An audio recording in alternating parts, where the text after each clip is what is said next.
What were the conditions like on the ground? Yeah, so the no phones thing, I'd never seen anything like that. I don't know what message she's trying to share. I have no clue. On the ground, the energy was so much more depleted than in the last two No Kings. You know, no real creative costumes that I saw. I saw a couple. The average age seemed much older than last year's. So yeah. I noticed that too. Yeah, it seemed to be an older group, an older crowd, at least the ones that I've seen, because it wasn't just in New York City, it was surrounding suburbs as well. Let's get into some of your sound. So you spoke with one protester who criticized, of course, the Trump administration for using ICE facilities to house migrants, saying federal immigration enforcement is mistreating the people there. Here's that.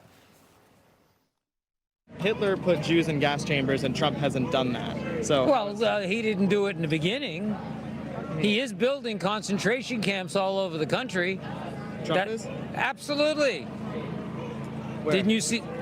All over. There's local communities banding together to try to cancel it, but 8,500 unit prison facilities they're building. Yeah. And why do I call them concentration camps? Yeah. Because at least when you go to prison, you get due process. These people did not get due process, so they're concentration camps or internment camps. Does your mind explode when you're listening to that?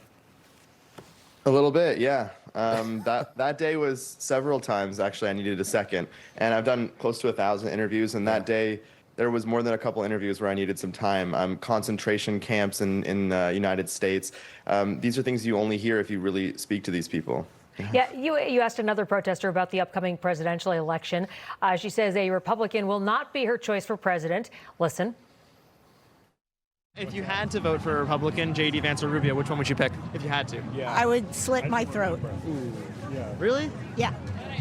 Neither one of them is better than the other. They're both the bottom of the barrel. So you would take your own life instead of voting for one of them, too? I just hope that nature catches up with me if that's what... I'll never have to vote Republican. Oh, boy. Were you surprised by her response?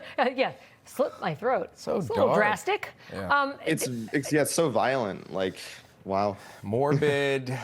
Yeah. Did people, when you talked to them and you tried to get their ideas, like, what are you really upset about? When the first guy couldn't tell you where they were building any concentration camps, but did people have points actually to make, or does it seem to you that they just dislike Trump intensely? Yeah, nobody's open to changing their mind, except one person, actually, I spoke to at the very end of my live stream, who was an independent, you know? She's been voting Democrat her whole life, but she was much more open-minded, and I really encourage people to check out the YouTube video that I just put out, because you'll see that a conversation that we kind of used to have in this country, an open-minded one. It was very nice. One of those, and we will, but one of those conversations that you were trying to have was one that you were interrupted in, from my notes here. It seems like some of the protesters were not fond of you having this dialogue. Let's let this play out. See what's happening behind us? So there are many, look, there's 4 protesters that are with vests. They're trying, they vote for the same party you do. What's going on? Okay, they vote for the same party you do, and they're trying to prevent us talking. Do you find that I'm like unfriendly? This is not a communist country. Yeah, right. Do you find that I'm unfriendly? Do you find that there's anything? You're very approachable. Yeah. But yet we're surrounded by people, right? Yeah, that's a little invasive. Yeah. Man, this is a free country. You can do this in Russia, you can't do this here in America. What do you think about it? Here, let's ask her, right? So what do you think about what she said to you? She just said that she votes blue, yeah? She's on your side, and she wants you to stop doing this. All right. Yeah, I mean, you know what, that's a great encapsulation of, you know, right, where the majority really is, where there are many of us here, there are many out there that want to have open dialogue, or open to having that dialogue. But obviously, when you panned around, you saw the many that were not, that would not engage with you. Take us back to that moment. Yes, so you can ask yourself at home, should a citizen journalist, should any journalist need security to go to a protest to speak to other Americans?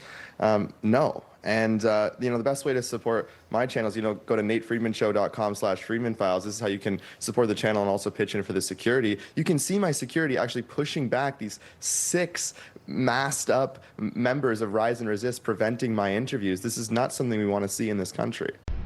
I'm Sean Kreisman. For stories and content just like this, check out National Report weekdays 9 to noon, only on Newsmax.